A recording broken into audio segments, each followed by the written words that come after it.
Work బిల్ని ఎట్టి పరిస్థితుల్లో కూడా మేము ఆమోదించే ప్రశ్నే లేదు. దాని మీద తీవ్రమైనటువంటి ఆందోళన చేయమని మా అధ్యక్షులు మా అందరికీ కూడా ఆదేశాలు జారీ చేశారు. వర్క్ బిల్ అనేది మంది ఒక విధంగా చెప్పాలంటే ఇది రాజ్యాంగ విరుద్ధం. ఒక మాటలో చెప్పాలంటే ఇది రాజ్యాంగ విరుద్ధం. మంది పార్లమెంట్లో మనకి ఇచ్చిన హామీ ఏంటి? వ్యక్తి స్వాతంత్ర్యం ఉండాలి, మత స్వేచ్ఛ ఉంది మనకి. ఇవన్నీ మనకి రాజ్యాంగం కల్పించినటువంటి ప్రాథమిక హక్కులు. ఈ ప్రాథమిక హక్కుల్ని భంగం కలిగించేటప్పుడు మరి చూస్తూ ఊరుకునే ప్రశ్నే లేదు. ప్రాథమిక హక్కులకు భంగం కలిగిస్తూ ఉన్నారు. ఇక్కడ సెక్యులర్ కంట్రీ మంది. ఈ సెక్యులర్ అనే మాట రాజ్యాంగంలో పొందుపరిచారు.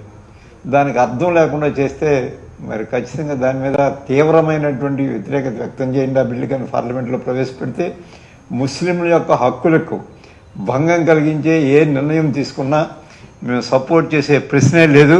దాని మీద మా వాణిని గట్టిగా వినిపించమని, అవసరమైతే పార్లమెంట్ని స్తంభింపు చేయడానికి కూడా మీరు వెనకాడవద్దని మా అధ్యక్షులు మమ్మల్ని ఆదేశించారు.